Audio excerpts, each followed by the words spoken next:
asifiwe. Mungu yetu, ukiamini hii madhabahu inatenda kweli kweli. Niliomba juu ya mdogo wangu nikasema, naomba msaidie mdogo wangu azae mtoto wa kike. Ikiwa alikuwa na changamoto mbalimbali, na mshukuru Mungu yuko salama na nilifungua mtoto wa kike kabisa.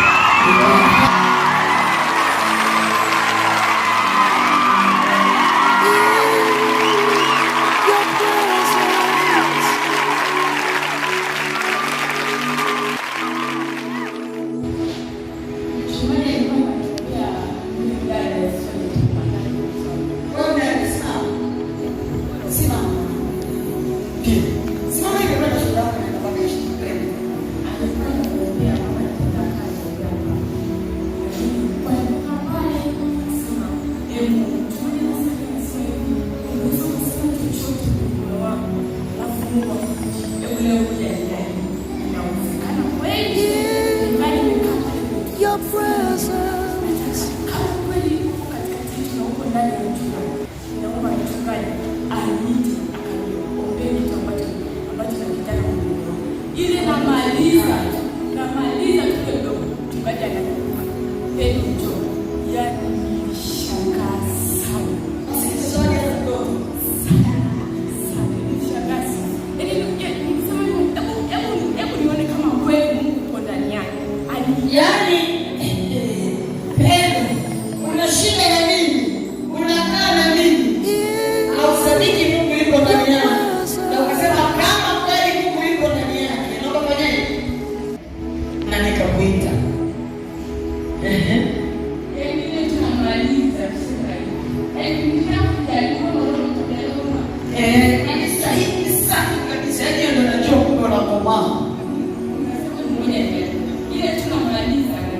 Nawambia ulimi wako kama umelaminia, kitendo sauti yako inaishiria, mimi nakamata